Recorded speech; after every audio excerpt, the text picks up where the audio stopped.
Vous êtes sur Média 1, merci de nous rester fidèles. Très heureux de vous retrouver pour ce nouveau numéro de votre émission Génération News, l'émission qui prend à cœur toutes les problématiques liées à la jeunesse, mais également tout ce qui fait le buzz sur Internet. Et en parlant de Internet, nous allons également parler d'un phénomène. Il s'agit de la répétition. On dit d'elle qu'elle est pédagogique, mais est-ce vraiment le cas? Vous en saurez un peu plus en première partie d'émission avec mes invités du jour. Parlons de la première thématique, la deuxième, elle, parlera de la colère. Est-ce possible de ne jamais s'énerver, se mettre en colère? Est-ce que se mettre en colère est signe de faiblesse ou plutôt signe de protection? Des éléments de réponse également en fin d'émission avec mes invités. Ils sont là sur ce plateau Génération News. Il s'agit évidemment de Exaucé. Exaucé, vous êtes étudiant en réseau informatique. Merci d'avoir répondu à l'invitation Génération News. Merci. Nous avons en face de vous, mon cher Exaucé, Ruben. Vous êtes étudiant en droit. Merci d'avoir répondu à l'invitation Génération News. Merci à vous. Nous avons également le plaisir de recevoir une nouvelle. Vous êtes nouveaux également, mes amis, sur ce plateau Génération News. Nous avons une nouvelle sur ce plateau. Il s'agit de Herva. Herva, vous êtes étudiante en droit. Merci d'avoir répondu à l'invitation Génération News. Merci. Et on termine avec une habituée de ce plateau Génération News, Monica, étudiante en droit. Réel plaisir, évidemment, de te recevoir sur ce plateau comme d'habitude. Toujours un plaisir, merci. Les amis, nous allons tout de suite aborder la première thématique. On parle de la répétition. Exaucé, je me tourne vers toi. Déjà, avant d'entrer en profondeur, peut-être définir déjà un petit peu les mots-clés, en l'occurrence la répétition. Quelle définition donnes-tu à la répétition et pourquoi dit-on, certaines personnes disent en tout cas que la répétition est pédagogique? Pourquoi, selon toi? Merci pour la parole.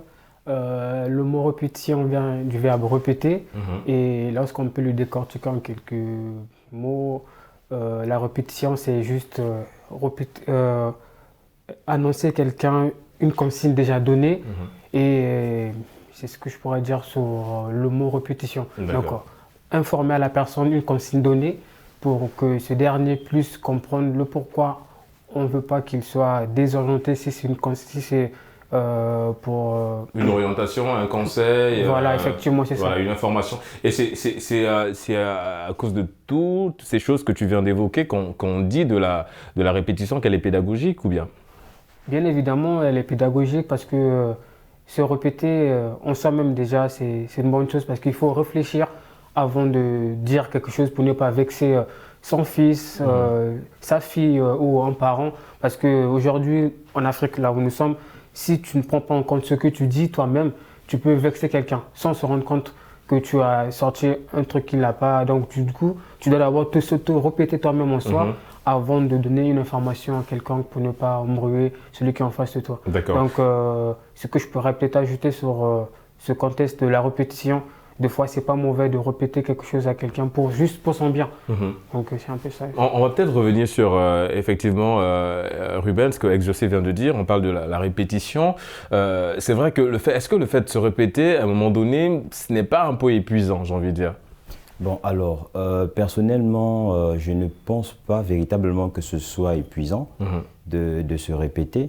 D'autant plus que, prenons mon exemple personnel, je suis quelqu'un qui a cette habitude-là de beaucoup revenir sur certaines choses. D'accord. Parce que vous savez, de nos jours, avec tout ce qu'on fait, tout ce qu'on a à apprendre, tout ce qu'on a à retenir, c'est pas facile du jour au lendemain d'avoir une information et d'automatiquement la maîtriser. C'est pourquoi je pense qu'il est judicieux de revenir à chaque fois sur cette information, essayer d'emmagasiner à chaque fois le maximum, s'assurer véritablement que l'information soit verrouillée, de sorte véritablement qu'elle soit utile à tout ce qu'on a à faire.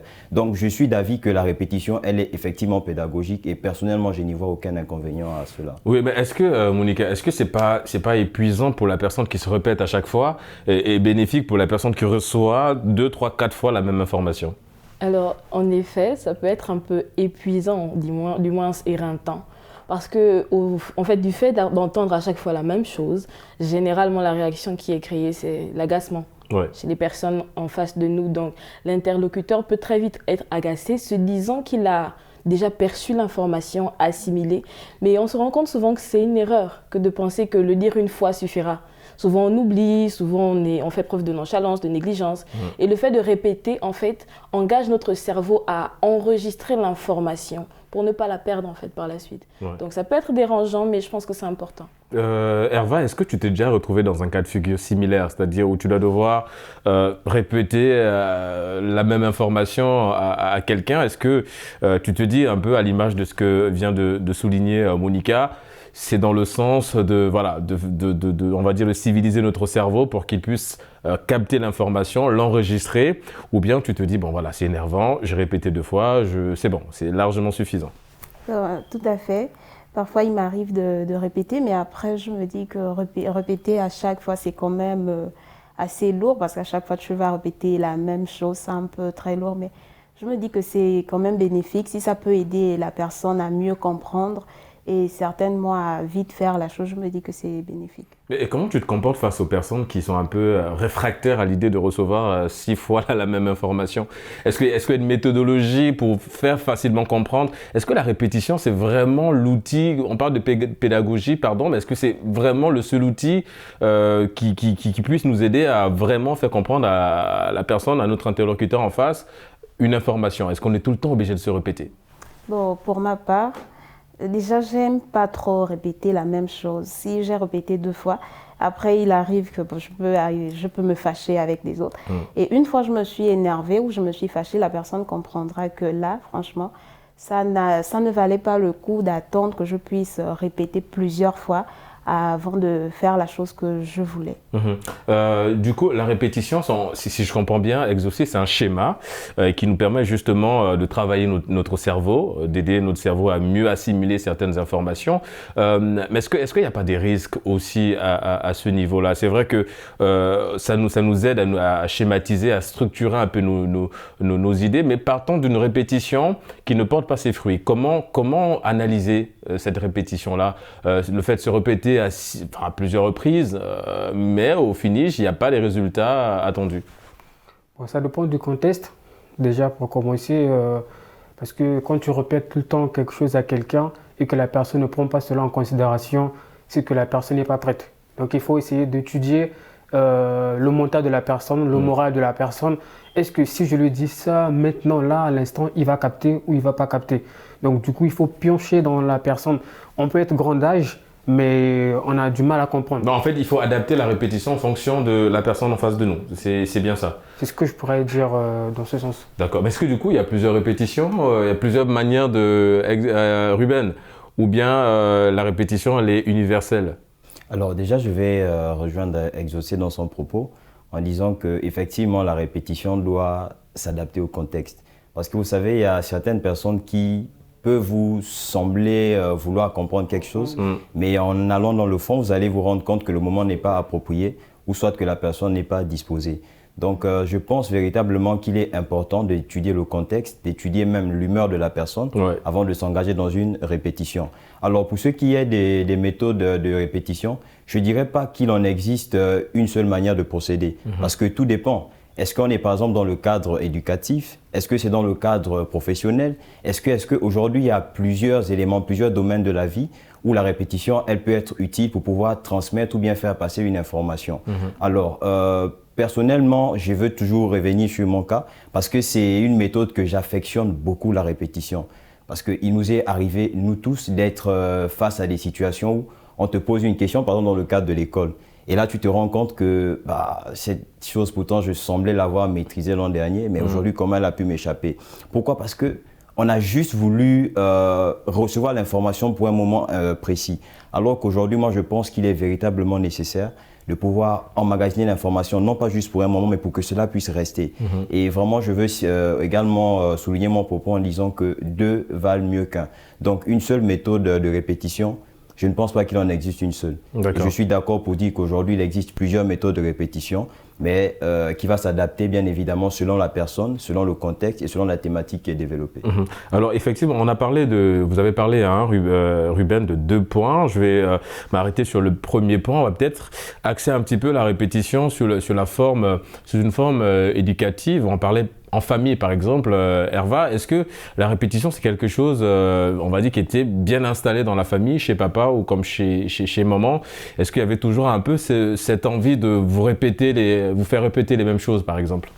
Oui, surtout avec maman. parce que c'était pas facile. À chaque fois, il fallait se répéter, par exemple pour les tâches ménagères, voilà, par exemple. Les tâches ménagères. Ouais. À chaque fois, il fallait revenir. Elle pouvait sortir. En sortant, elle va dire bon, Herva, quand je sors, si je reviens, je vais trouver les assiettes propres. Et là, ça n'entrait pas forcément au premier coup. Il fallait répéter. Et pourquoi ça n'entrait pas au premier coup? Nous sommes jeunes, donc dans la tête, il y a les jeux et tout. Ouais. Que je me réveille, ce que je veux juste faire, c'est aller jouer avec les autres. Donc facilement, ça ne pouvait pas entrer au premier coup. Donc c'était un peu ça. Il fallait qu'elle se répète à chaque fois pour nous emmener à faire les tâches ménagères. D'accord. Est-ce qu'aujourd'hui, c'est quelque chose que tu évites systématiquement, c'est-à-dire éviter par exemple que maman ne se répète sur quelque chose? Est-ce que tu as mis en place toi des mécanismes pour, ou bien si elle a parlé une fois, tu t'exécutes pour éviter qu'elle revienne à nouveau te donner la même information? Oui, parce que déjà moi j'aime pas aussi me répéter, j'aime pas quand par exemple je vais sortir de la maison, je vais laisser les autres. Et tu sors, en sortant, tu vas trouver quelque chose. Si tu demandes par exemple à Monica de préparer, tu reviens, elle n'a pas préparé. Ça va forcément m'énerver, donc c'est un peu ça, mais j'évite au maximum. Je me dis que si elle demande de faire quelque chose, je préfère le faire maintenant. Au moins, j'essaie de me débarrasser de ça rapidement. Et pas se débarrasser, mais disons de remplir la tâche. De remplir facilement et après, je peux vaquer à mes occupations, faire ce que je veux. D'accord. Elle s'appelle comment, maman? Maman Christine. Maman Christine, voilà. Donc on salue Maman Christine, qu'elle ne s'inquiète pas, c'est fait. Herva met en place en tout cas des mécanismes pour éviter cette répétition. Monica, Ruben a parlé tout à l'heure du monde professionnel. Justement, quel pourrait être l'impact de la répétition dans le monde professionnel? Parce qu'effectivement, dans le monde professionnel, on a cette sensation de faire la même chose tout le temps. Est-ce que ça aussi, ça peut pas un petit peu nous lasser? Quel pourrait être l'impact de la répétition en milieu professionnel? D'accord. Alors, en milieu professionnel, je dirais que l'impact peut être binaire. Pourquoi? Parce que le premier impact, c'est le fait justement d'assimiler l'activité. Si tu commences dans une entreprise, je ne sais pas, en tant que comptable, le fait de reproduire à chaque fois les mêmes calculs, les mêmes méthodes te fait facilement assimiler le processus, sinon la méthode, ce qui fait que le travail est forcément à un moment donné plus rapide, plus prompt, plus efficace aussi, si on peut dire. Après, oui, il y a cette lassitude qui peut intervenir à un moment donné. Je pense qu'il y a tellement de personnes qui se plaignent de leur boulot, de leur emploi. Oui, c'est l'éternel recommencement. Ça devient lassant, on veut faire autre chose, on veut du renouveau. Oui, c'est bien possible, mais bon, je pense que dans le cadre professionnel, il faut savoir agrémenter ses journées. Aujourd'hui, il y a plusieurs méthodes qui existent pour faire de la comptabilité. En fait, je pense que chaque activité est revisitée pour apporter du renouveau en entreprise. Donc, et garder en haleine l'employé. Voilà. Ça c'est plutôt intéressant. Exaucé, en préparant effectivement l'émission, il est dit que la répétition, elle est moins, on va dire, accueillie, acceptée par les jeunes. Pourquoi selon toi? Chez les plus petits, apparemment, ça va. C'est une forme d'éducation. Mais on a l'impression que cette éducation est mal accueillie par les jeunes. Bon, les jeunes d'aujourd'hui sont contre la répétition. Ils se disent qu'ils préfèrent faire les choses à leur guise. Nous qui sommes passés là avant eux, apparemment, on n'y connaît rien et ils connaissent plus que nous. Donc quand tu veux vouloir... Non, mais c'est vrai, c'est le sentiment. C'est le sentiment qu'on a avec les plus jeunes en général. Quand tu lui dis... on prend ce chemin parce que moi, à ton âge, je suis passé par là, regarde les méfaits, ça, je te dis, qu'est-ce que tu veux me montrer? Donc il se connaît déjà lui-même, donc pour lui, c'est très très agaçant que celui qui est devant nous lui dise de faire quelque chose. Donc aujourd'hui, cette génération ne veut même pas entendre parler de quelque chose, ils préfèrent eux-mêmes découvrir cette chose-là. Et voilà, donc quand tu lui répètes que la cigarette, par exemple, pour le cas de la cigarette, ce n'est pas bien, regarde les méfaits, regarde ci, regarde ça, il te dit qu'est-ce que tu veux me démontrer de A à Z. J'ai mon collègue, lui prend, il n'est jamais tombé malade et tout. Donc du coup, ça va faire entre vous un débat inutile. Donc vraiment, pour moi, je suis... Certains sont réfractaires un petit peu à l'idée d'entendre 2 fois, 3 fois le même conseil, la même répétition. Ruben, ça veut dire quoi? On est dans une philosophie de les conséquences conseillent mieux que les conseils? Oui, effectivement, j'irais également dans ce sens, te dire qu'effectivement, les conséquences semblent conseiller mieux que les conseils. Parce que de nos jours, avec l'ouverture qu'on a sur le monde, notamment à travers les réseaux sociaux, à travers la technologie, certaines personnes semblent ou bien montrent qu'elles maîtrisent aujourd'hui beaucoup plus de choses. Et ça rejoint parfaitement ce qu'Exaucé disait à l'instant. Du coup, lorsqu'une personne semble ne pas accepter la répétition, lorsqu'une personne semble ne pas vouloir valider une information que tu lui transmets, la meilleure des choses, c'est de la laisser aller droit dans le mur et de revenir vers toi pour te dire j'ai réfléchi et au final, c'est toi qui avais raison. Parce qu'il nous est arrivé à nous tous d'être face à des situations où, bien évidemment, tu reçois l'information à plusieurs reprises et tu te sens agacé du coup. Ouais. Mais lorsque tu arrives, tu te dis, tiens, un jour maman me l'avait dit. Et aujourd'hui, pour la plupart des étudiants qui sont ici à Dakar, certains, ils ont eu la grâce de grandir par exemple avec leurs parents, de grandir avec des grands frères, des tantes avec qui on a inculqué certaines valeurs. Notamment, il faut cuisiner, il faut faire ceci, il faut faire cela. Et lorsqu'ils arrivent ici, ils se disent « Waouh, mais c'était merveilleux qu'on m'ait beaucoup inculqué ces valeurs, que mes parents soient revenus longuement dessus parce qu'aujourd'hui, ça me sert vraiment. » Et aussi, Régis, tu sais, parfois, ce n'est pas facile pour la personne qui reçoit l'information d'accepter qu'on revienne dessus. Parce qu'il nous est arrivé également, je prends toujours le cas général, où tu sembles avoir une information que tu maîtrises et là, tu as la personne qui revient vers toi qui semble insister dessus, ça peut être irritant. Donc, c'est vrai. Des fois, c'est perçu comme un manque de considération, de respect même parfois, parce qu'on a tendance à sortir cette phrase qui dit « c'est bon, j'ai compris, j'ai l'information », deux fois pour… Effectivement. Pas besoin de me répéter ça, et puis le temps que la personne même sort ça, et tu sens que… Non, c'est la personne en colère. En colère, voilà. C'est vraiment un agacement, la personne a envie de passer à autre chose, enfin pas se débarrasser, un peu comme Herva qui se débarrasse. Qui se débarrasse des tâches, mais la personne a envie de passer automatiquement et systématiquement à autre chose. Herva, par rapport à ça, ce que vient d'annoncer l'argument en tout cas de notre ami Ruben qui parlait effectivement de cette forme d'indépendance, est-ce que la répétition concourt justement à ça, à développer notre forme d'indépendance?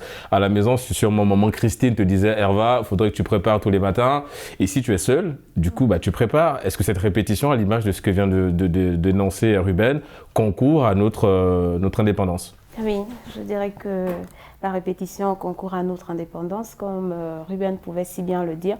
Quand on était avec, j'en connais plusieurs qui sont ici, qui ne savent même pas mettre une marmite au feu, tout ça parce que quand les parents parlaient, oh non, moi il faut aller préparer, c'est ton tour. Oh non, je me souviens, on avait un programme qui était toujours collé derrière la porte de la cuisine là, voilà, où qui disait Herva, tu prépares le lundi, Exaucé le mardi, mais on avait toujours des frères et des sœurs qui malheureusement sautaient des jours, et voilà, c'est ceux-là en tout cas aujourd'hui qui ont du mal à mettre la marmite au feu. C'est ça. Ouais. Mais je me dis qu'à force d'insister, à force de demander à l'enfant de faire tout le temps, je me dis que ça peut être bénéfique pour l'enfant. Mon exemple, moi, je suis une très bonne cuisinière. D'accord. On dit merci à maman Christine alors. Merci à maman Christine. Tu invites toute l'équipe de Génération News, de Média. Et puis voilà, on va juger, on va déguster, on donnera une note à la fin. Effectivement, donc oui, ça t'a vraiment aidé, cette répétition de papa, maman, dans la famille, ça t'a vraiment aidé d'être la femme que tu es aujourd'hui, indépendante, mais surtout indépendante, mais structurée, j'ai envie de dire. Oui, bien sûr. Donc là, je remercie également mon père, parce qu'avec lui, c'était pas facile. À chaque fois, il fallait cogner. Il y a des moments où il me frappait même, parce que quand il me demandait de faire quelque chose… Bon, c'était les petites corrections, voilà, c'est pour corriger certaines choses. Ouais. Voilà, et vraiment, franchement… au départ, ça agaçait, comme Ruben disait. À chaque fois, il doit venir te dire, fais ceci, fais cela. Ça agaçait, mais plus tard, on se dit que vraiment, c'est bénéfique parce que grâce à ça, au moins, on sait que si je mets les pieds à tel endroit… Voici comment je dois me comporter et tout ça. Donc, c'est un peu ça. Sinon, franchement, je me dis que c'est très bénéfique pour surtout nous, les jeunes. D'accord. Justement, Monica, vous êtes jeune. Elle a évoqué un point, c'est l'éducation. Parce qu'on l'a souligné, effectivement, la répétition rime avec éducation. On a parlé de ce côté pédagogique.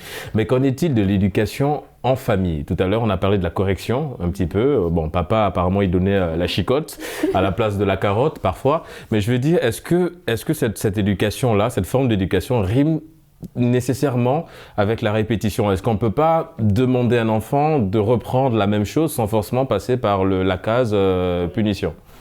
Bon, je pense c'est possible de le faire. Après, comme on l'a dit en début d'émission, il faut savoir jauger, sinon discerner la qualité de la personne en face de nous. Oui, mais donc ça veut dire si on a un enfant têtu, il faut insister. Il faut insister. Mais sur la répétition, mais pas forcément passer par la case sanction. D'accord. Mais au moins, on sait que c'est didactique en fait, que d'inscrire l'information dans l'esprit de l'enfant, il saura. Et puis vous savez, vous dites à un enfant de 7 ans, tous les matins, vous lui dites qu'à 11h, tu dois avoir fait ta douche, avoir fait ton petit déjeuner, etc. Bon, je pense qu'à un moment donné, au bout d'une semaine, il s'adapte. Ouais. Le fait d'entendre la même chose, c'est comme une chanson. Aujourd'hui, quand on entend une chanson, même sans le vouloir, le fait de l'entendre tous les jours... On a les paroles en tête qui viendront... Ça reste dans notre esprit. Ouais. Voilà, donc c'est didactique et ça aide. Maintenant, après, vous savez, il y en a comme nous qui sont durs d'oreille. Ça viendra avec le temps. Ouais. Et peut-être d'autres méthodes, on l'a dit tout à l'heure. Ouais, voilà. Bah c'est vrai qu'on l'a pas. Justement, en parlant d'autres méthodes, Ruben, tu pensais à quoi au-delà effectivement de la punition, de la sanction, et ça a été le cas de Herva, elle est passée par là. Mais au-delà de ça, est-ce qu'il y a une autre manière? Il faut verser dans la diplomatie, par exemple, ou je sais pas, est-ce qu'il y a d'autres manières assez simples, pas simplistes, mais d'emmener l'enfant à comprendre au-delà de se répéter à plusieurs reprises? Oui, effectivement, Régis, parce que particulièrement, on prend beaucoup le cas des Occidentaux. Si vous remarquez, même les chaînes de télévision des animés des enfants, généralement c'est dans la musique, dans l'ambiance, que les enfants sont en train de se voir maîtriser certaines informations. Et il faut aller sous un ton ludique. Oui, effectivement. D'accord. Effectivement, c'est surtout dans ce sens-là. Parce que moi, j'ai mon neveu qui aujourd'hui a 9 ans. Il s'appelle comment? Il s'appelle Désir. Désir. Je l'aime beaucoup. Bon, d'accord. Le prénom déjà, ça va, il est très désiré. Désir. Oui, effectivement. Bon, effectivement. Et donc, pour avoir suivi un petit peu l'évolution de ce garçon, au début, ça n'a pas été facile pour sa maman. Elle a essayé un peu plusieurs méthodes pour essayer de valider l'information. Elle est passée par la diplomatie, elle est passée par la correction, mais cela ne semblait pas passer. Et donc, elle s'est dit, pourquoi ne pas essayer autre chose? Et là, qu'est-ce qu'elle a fait? Elle a commencé à aller dans le sens de s'amuser, de participer un petit peu avec l'enfant, à s'assurer que l'information soit validée. Et donc, moi, je pense qu'aujourd'hui, le fait de répéter, le fait de mettre en valeur la répétition dans le sens de s'amuser, particulièrement par la musique, pourquoi même pas par le sport? Il y a plusieurs méthodes exactement. Même des sorties en famille, aller au cinéma, par exemple. Ça permet aujourd'hui de faire passer l'information, de s'assurer qu'aujourd'hui, l'enfant puisse avoir cette maîtrise. Et je vous assure qu'aujourd'hui, les enfants qui semblent être les plus excellents à l'école sont ceux qui sont passés par cette méthode d'éducation-là. Exact, ce côté un peu ludique, mais pas trop. Parce que sinon, l'enfant risque d'être dispersé. Exorcé, est-ce que tu penses, de ce que tu observes, que ça va être facile d'aller dans ce sens-là aujourd'hui sur le continent avec la mentalité, évidemment la mentalité africaine? Est-ce que tu penses que ça va être facile de tendre vers ce côté-là, sachant qu'en Afrique, on a un peu le culte de la personnalité, parce que papa, ça reste papa. Donc, dire à papa, vas-y, viens, on joue. Est-ce que toutes ces choses-là ne freinent pas un petit peu le fait que nous puissions aller dans le même sens que Ruben? Je pense pas. Déjà, en Afrique, on a nos cultures à nous. Ouais. Et en Europe, ils ont la leur. Mais comment adapter ce que Ruben vient de dire en Afrique? Est-ce que c'est possible déjà? Ça dépend des familles. D'accord. Nous n'avons pas tous les mêmes familles et nous n'avons pas les mêmes éducations. Et la même connexion aussi. Même connexion. Ouais. Après, en Afrique, il y a des problèmes de séparation. Donc du coup, soit tu grandis avec ta mère, soit tu grandis avec ton père, soit tu grandis avec ton oncle. Donc chacun donnera une éducation. La personne qui est en face de toi, qui te donne une information pour ton bien, tu le vois, est-ce que on a tendance à le dire verbalement et puis dans le sens de la rue, est-ce que tu es mon père? Est-ce que tu es ma mère? Pourquoi tu me dis ça? Tu as quel droit sur moi? Et puis ça joue sur l'enfant. Plus tard, par exemple, tu viens à l'étranger ici, là où nous sommes, tu vas comprendre, oui, il avait raison, c'était pour mon bien, et tout et autres. Mais sinon, suivre les Occidentaux à la lettre, c'est difficile. Ouais. Mais la meilleure façon pour nous, pour s'en sortir de ce problème, c'est vraiment juste communiquer avec l'enfant. Ouais, la communication. Comprendre l'enfant. Ouais. Mais c'est difficile, comme sur le dit Régis, papa reste papa. Ah oui, il y a toujours le culte de la personnalité. Parfois l'enfant veut communiquer avec le père. Déjà quand tu vas, il y a le front déjà qui est là, Ouais. qui le faut fermer. Bah, donc oui, effectivement, c'est ça, parce que le message, c'est de demander aux parents d'être un peu plus, voilà, Flex. voilà, plus relax, plus On ne dit ouvert. pas ouvert dans ce sens que tu vas te rabaisser au niveau de l'enfant comme en Occident, non. Mais Bon, ils se rabaissent pas, mais je pense qu'ils essaient juste, voilà, de comprendre et de s'aligner, mais c'est pas se rabaisser. non, on peut bien répéter quelque chose à un enfant africain, il va capter. Mais le problème, c'est que Ça va il prendre du y a temps. un barrage qui Voilà. est là. Papa reste papa, yaya reste yaya, l'oncle reste l'oncle, et puis c'est difficile pour s'en sortir. Ouais. Il faut d'abord essayer de briser ce mythe-là que celui qui est en face de moi, c'est mon père. D'accord. Et à partir de ce moment, logiquement, tout se passera Il- bien, il- parce qu'il y a il- des il- parents qui peuvent s'énerver tout de suite quand tu viens avec une diplomatie. Voilà, il peut s'énerver. Il va pas te donner l'information, Ouais. et puis bon, tu fais comme à ta guise. Après, il y a des résultats derrière. Ouais, et les choses deviennent un petit peu compliquées dans ce sens-là. Malheureusement, je suis obligé de vous interrompre, hein, les amis. Nous sommes arrivés au terme de cette première partie d'émission. On marque une courte pause et on se retrouve dans une poignée de minutes pour aborder la deuxième et dernière partie d'émission. On parlera de la colère. Est-ce possible de ne pas s'énerver? Vous en saurez un peu plus tout de suite.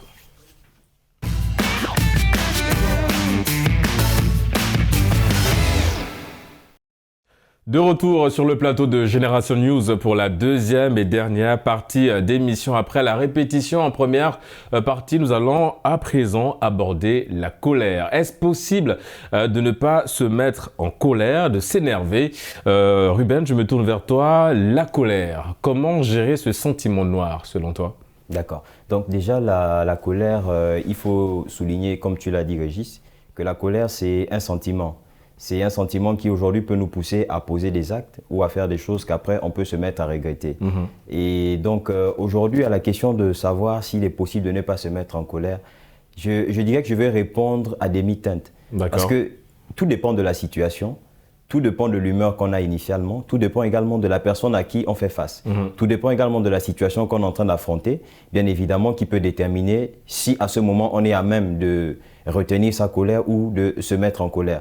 Donc pour vraiment insister dessus, la question de savoir si on ne peut, oui ou non, jamais se mettre en colère, je dirais oui et non. Oui ou non, justement parce que cela dépendra de la situation ou de la personne ou même de l'humeur qu'on a justement affrontée au moment où cela se passe. D'accord. Monica, la colère, c'est vrai, on nous parle souvent du self-control, cette capacité à se maîtriser, mais est-ce que c'est vraiment possible de se retenir?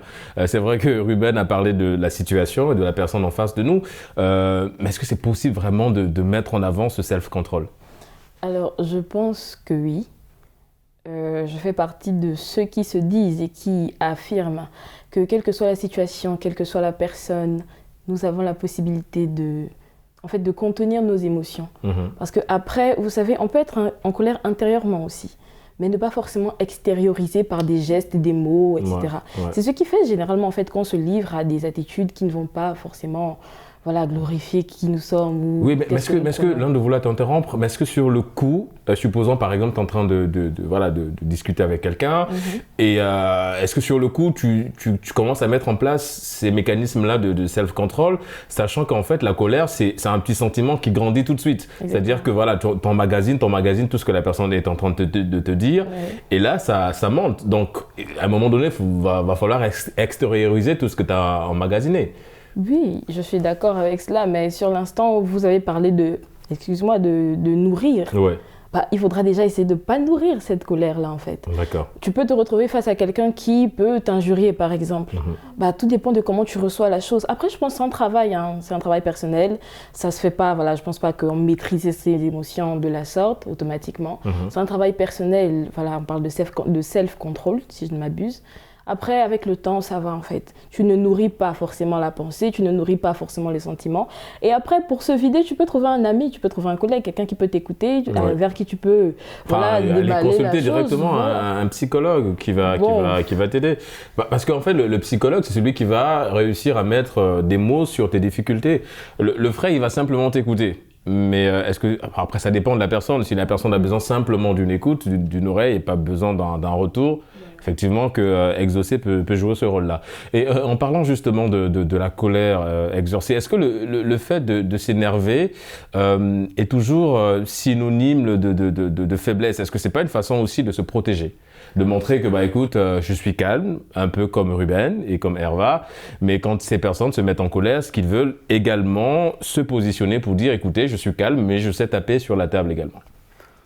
Bon, certains prennent la colère comme un chemin pour ne pas se sentir offensé.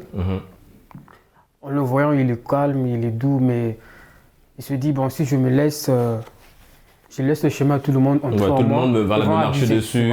Sur moi. Ouais. C'est la raison pour laquelle d'autres font recours à la colère. Mais quand tu lis sa colère, tu sens même pas qu'il est énervé. C'est un gars sympa et tout et autres. Mais je serais d'avis pour dire que la colère, c'est pas un chemin à adopter. Parce que lorsqu'on est colérique, on peut perdre la maîtrise en soi et puis dire ce qui n'est pas nécessaire à dire. Ou conduire à des actes. Effectivement. Après, tu peux perdre un ami comme ça dans la colère. Ouais. Et j'encourage beaucoup des gens qui se fâchent vite à les contenir vraiment, à travailler en eux pour ne pas faire des bêtises. Parce que ce que tu sors, tu ne connais pas le degré de la chose que ça peut provoquer chez la personne qui t'écoute. Donc, travailler en nous, surtout en Afrique, on est vraiment colérique, on a tendance à dire c'est à cause de l'atmosphère, à cause des situations. La situation, on en parlait de la janvieuse, par exemple. Voilà, le mois de janvier qui était très long et financièrement c'était compliqué. Et là, effectivement, il y a certaines situations où on a du mal à gérer. Cette tanière de la colère, vraiment, on doit essayer de la briser en nous. Ce n'est pas nécessaire d'être colérique en face de quelque chose. Tu peux faire passer le message à quelqu'un, tu peux répéter quelque chose en étant dans une bonne mine, la personne va comprendre. C'est pas inutile ou c'est pas nécessaire d'aller prendre la colère comme rempart pour essayer de faire passer le message. Je ne trouve pas nécessaire de ramener la colère dans le cadre de l'éducation, par exemple, ou dans le cadre d'amener quelqu'un à comprendre quelque chose. Sinon, si tu es là à mettre la colère au devant, la personne ne va jamais assimiler. Au contraire, ça sera la colère contre la colère. Après, ça sera du n'importe quoi. Il y aura les résultats derrière. C'est peut-être plus tard la personne pourra comprendre, mais au moment où la personne est censée comprendre la chose et que tu mets la colère en avant, c'est fini, tu vas le perdre. Mais c'est clair que quand on est dans un état colérique, on ne réfléchit pas tout de suite dans le bon sens. En parlant de cet état, Herva, est-ce que ça t'est déjà un petit peu arrivé de te mettre en colère au point où vraiment, après, tu as dû, comme l'a souligné Exaucé, regretter ton acte ou bien les paroles que tu as eu à sortir en étant dans cet état-là? Et c'est à quelle occasion, si tu peux nous partager évidemment à ce moment-là? D'accord. Bon, je pense que j'étais avec une amie, si je me souviens très bien, j'étais avec une amie. Et là, j'avais l'argent du taxi avec moi. D'accord. Et du coup, je ne sais plus trop ce qu'elle avait eu à faire, mais ça m'avait énervée. La première fois, j'ai dû intervenir pour dire non, ce que tu fais, arrête de le faire parce que ça m'énerve vraiment. Elle a insisté et là, je m'étais emportée. Je suis rentrée sachant que l'argent était avec moi. Donc, du coup, je ne sais pas trop comment elle avait fait derrière. Je ne sais pas où elle a pu trouver des sous. On s'en parle des sous pour le transport. Oui. Ok. Et du coup, comment vous êtes arrivé à résoudre ce différend? Est-ce que c'est toi qui es allé vers elle pour présenter des excuses? Comment ça s'est passé? Est-ce que tu as regretté l'acte que tu as posé après? Oui, après j'ai regretté parce que je me suis dit qu'on pouvait ne pas en arriver là. Mais elle était venue vers moi et on avait parlé. Du coup, elle avait compris qu'il y a certaines choses qu'il ne faut pas forcément dire. Et donc, voilà, jusqu'à présent, ça va. Elle sait que quand il s'agit de parler avec moi, il y a des choses qu'il ne faut pas dire, il y a des choses qu'il faut dire. Donc, c'est bon, je pense que ça va. Est-ce que vu, Monica, la situation, l'exemple donné par notre amie Herva, est-ce qu'on peut dire, sans risque de nous tromper, que le fait de se mettre en colère ou bien de s'énerver, c'est aussi une forme d'éducation? On éduque aussi l'autre en se disant écoute, j'aime pas ça, donc le fait de s'énerver, c'est l'autre doit pouvoir décoder en se disant ah tiens, Herva, elle n'a pas aimé ça, elle n'a pas. Donc c'est une forme d'éducation aussi quelque part, ou bien c'est trop strict comme forme d'éducation? Bon, face à cela, je ne dirais pas que c'est la colère qui tient ou qui porte le vêtement de l'éducation, mais c'est la reprise par contre. Le fait qu'elle ne soit pas simplement rentrée en elle-même pour consommer la chose, mais plutôt de dire à la personne en face que bon tiens, telle chose, ont tendance à me déplaire et ça peut conduire à, voilà. En fait, le fait de reprendre la personne, je pense que c'est ça l'éducation, parce qu'on a tendance souvent à prendre sur nous et ça a tendance à la longue, sincèrement, le fait d'accumuler, après un jour, je vais avoir une personne qui explose de colère, on se dit que, ouais, mais il n'y avait rien sur le coup pour susciter une aussi grande colère, mais c'est le fait d'accumuler. Donc je pense qu'elle a bien fait en reprenant son ami. Donc j'aurais parlé de reprise, mais pas tant la colère. D'accord. Ruben, quel pourrait être aussi, parce qu'on parle d'éducation, on parle de ce sentiment noir qui grandit en nous, on l'a tous, hein, ce sentiment noir. Après, évidemment, il faut juste le petit élément déclencheur pour que, effectivement, ça soit verbalisé ou encore représenté extérieurement. Mais ce sentiment noir, quand il arrive dans un milieu comme en entreprise par exemple, quel pourrait être l'impact de fait de tout le temps s'énerver avec ses collègues par exemple ou avec son responsable? D'accord. Donc, tu sais Régis, déjà il y a ce philosophe-là qui disait un jour, quand toute chose l'excès est un vice. C'est-à-dire que dans toute situation, dans tout ce qu'on fait, lorsqu'on a tendance à excéder, on finit par tomber dans une sorte de déni. Et il en est de même de la colère. C'est que plus tu as emmagasiné certaines choses, il y a ce qu'on appelle le principe de la goutte de trop. Tu as tellement emmagasiné que tu le veuilles ou pas, à un moment ou à un autre, tu vas finir par extérioriser ça. Bah oui, et du coup, là, le self-control de Monica, c'est difficile d'aller puiser cette accalmie au fond de soi pendant que, voilà, si la vague d'énervement est supérieure à la goutte d'eau de l'apaisement, de l'accalmie, ça devient compliqué un petit peu, Monica. Effectivement, je suis tout à fait d'accord avec toi. Parce que aujourd'hui en entreprise par exemple, c'est pas facile hein, parce que les relations sociales sont les relations les plus difficiles. Je dirais même que l'entente entre les animaux, je vais peut-être pas aller au sens de dénigrer l'homme, mais semble être beaucoup plus conviviale que l'être humain. Parce qu'aujourd'hui, les hommes ont tendance à s'énerver pour tout et pour rien, surtout de nos jours dans ce monde où tout le monde est pressé. Et aujourd'hui en entreprise, ça peut être n'importe qui peut nous énerver, ça peut être un supérieur, ça peut être un inférieur hiérarchique. Et la gestion d'une telle colère, franchement, c'est pas très facile. Et moi, je suis de ceux-là qui prônent vraiment le dialogue face à ce genre de situation. Ne dit-on pas que de la discussion jaillit la lumière. Donc, en allant échanger... Et Hervé, elle éteint la lumière. Elle était tellement en colère que voilà, elle a laissé la copine se débrouiller. Non, mais je suis dans le même, je partage ton avis. Il faut vraiment s'asseoir, il faut prendre le temps de discuter. Et si possible, même programmer, si possible, sur l'année de manière échelonnée, ou même dans le mois de manière échelonnée, des situations où on peut se retrouver, discuter et dire des choses. Et pour finir, au-delà du cadre de l'entreprise, aujourd'hui, pour la plupart des étudiants, on vit en colocation. On partage la chambre, la maison avec d'autres personnes.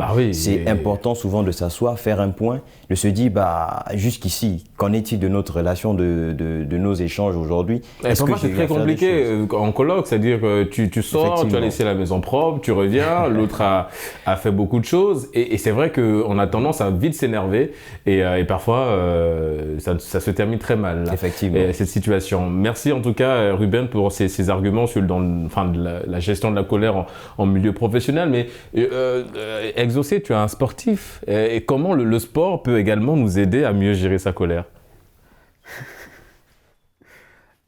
Les gens ignorent le sport en général.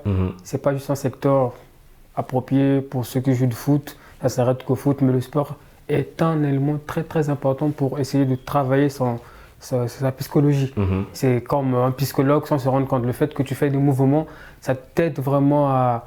Bon, pour ceux qui disent que j'aime sortir pour prendre de l'air, mais plus que tu pratiques du sport, plus que tu apaises certaines choses et que tu te libères. Mais c'est une discipline aussi. Les karatékas, par exemple, il y a une discipline. Le football aussi, il y a une discipline. Le basket, enfin le sport de façon générale. Restons dans le cadre des arts martiaux. Moi qui l'en a fait, on nous a appris une chose que si tu veux faire des arts martiaux, tu dois contrôler tes nerfs. Celui qui fait les arts martiaux, parce qu'on nous apprend des endroits où tu peux attaquer quelqu'un. Et lorsqu'on part sur le champ, on se rend compte, parce que je me bats avec Ruben par exemple, il y a des manières que je vais l'attaquer et si on se rend compte que je l'ai touché là, je risque d'être mis en prison. D'accord. Parce qu'il y a des choses qu'on nous apprend qu'on ne peut pas pratiquer hors du contexte des arts martiaux. Donc du coup, si tu n'es pas déjà d'avis à contrôler tes nerfs, tu ne peux pas pratiquer les arts martiaux. Et on a vu cette scène avec, je ne sais pas si vous connaissez le boxeur camerounais Francis Ngannou. On a vu un fan qui provoquait en tout cas le sportif dans la rue, mais on savait tous qu'effectivement s'il y avait moyen, si Ngannou réagissait, c'était soit il y avait mort d'homme ou une situation un peu... Bon, on a vu qu'il s'est beaucoup retenu et c'est justement ce sport qu'il pratique, le MMA, qui demande beaucoup de discipline aussi dans ce domaine-là. Donc effectivement, le sport peut nous aider à mieux gérer sa colère. Mais Monica, il y a aujourd'hui, on va dire, des professionnels, hein, c'est là, ils sont dans le marché et ils exercent un peu beaucoup, que ce soit en entreprise ou bien dans la famille. On appelle ces coachs de gestion de la colère. Est-ce qu'il faut beaucoup tendre vers ces personnes-là pour essayer de mieux gérer sa colère ou bien? Alors, ce serait une idée. Oui.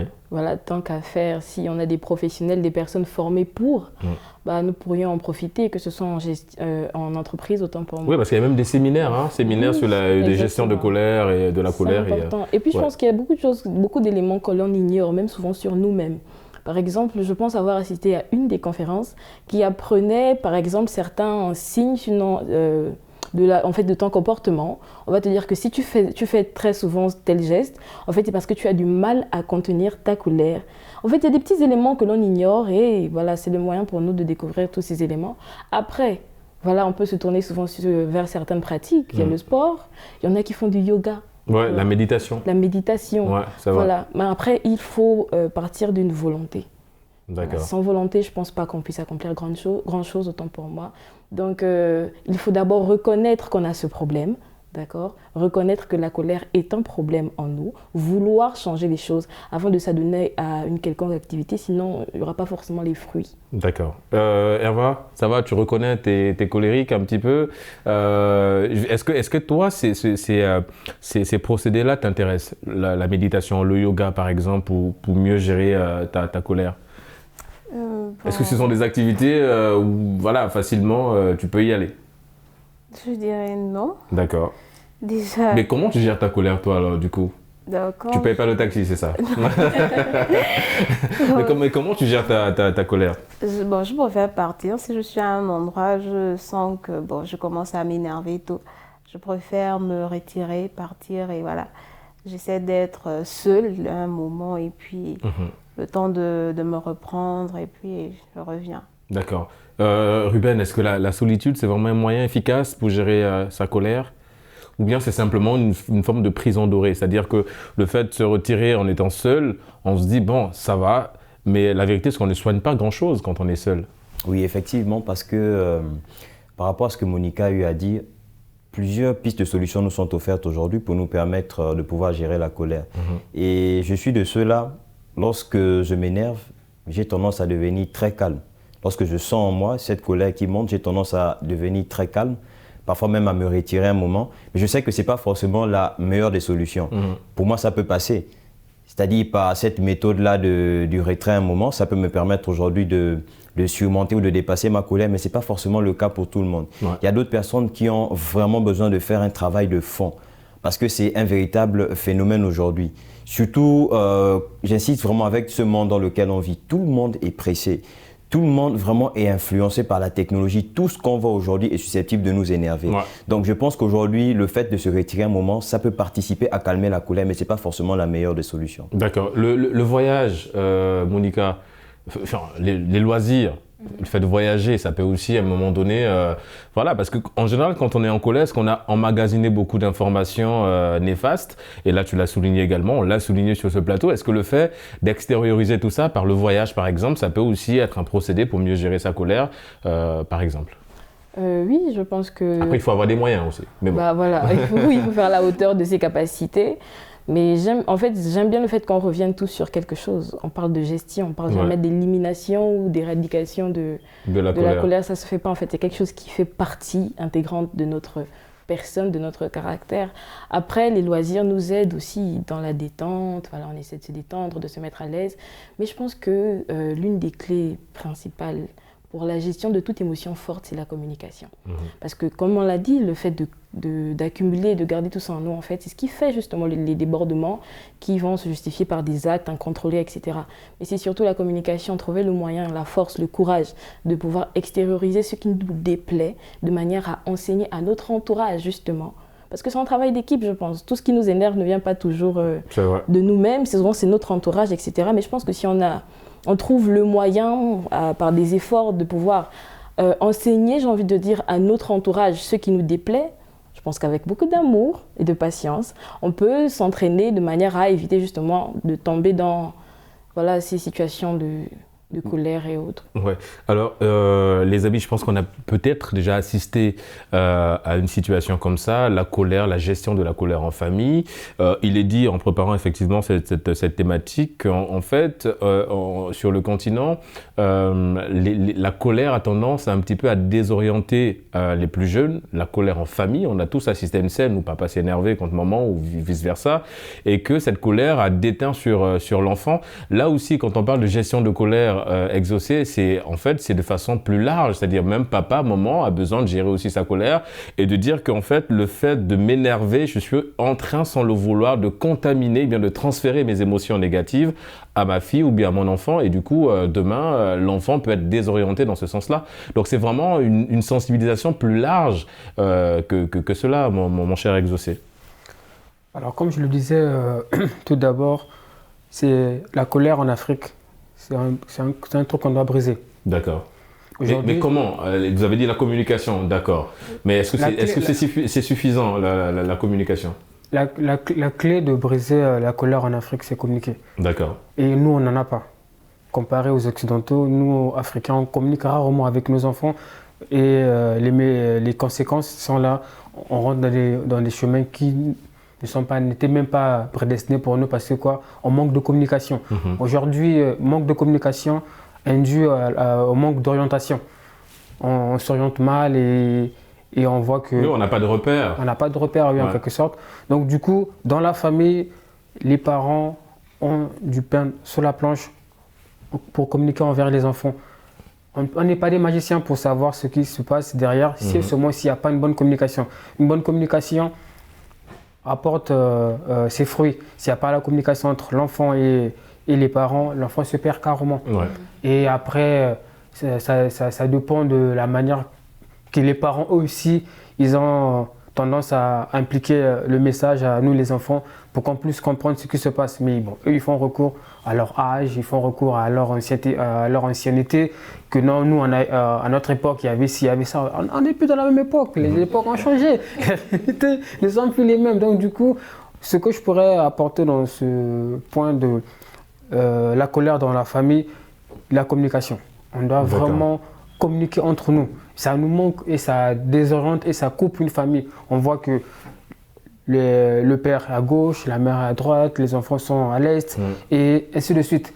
Le manque de communication au centre dans la famille, c'est vraiment important. Ouais. Donc du coup, j'encouragerais à ceux qui vont nous suivre après cette émission de faire naître la communication dans la famille.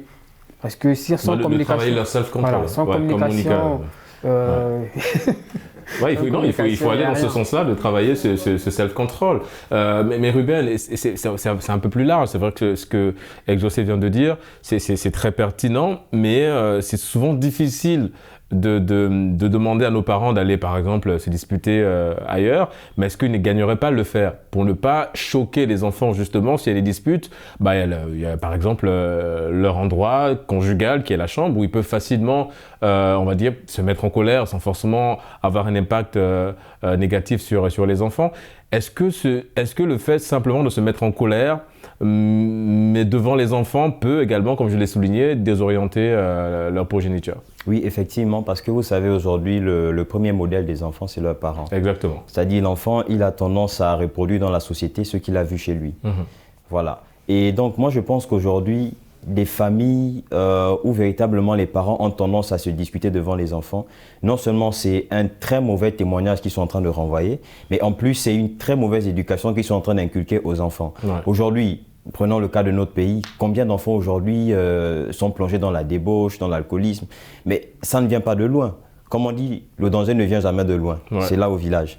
Pourquoi? Parce qu'ils ont eu tendance à voir ce qui s'est passé avec les parents. Oui, parce que tant qu'on a des parents démissionnaires, on le dit souvent, il y a d'abord l'éducation de la maison, ensuite l'éducation de l'école, malheureusement il y a l'éducation de la rue et des réseaux sociaux aujourd'hui aussi, ça, il faut le mentionner.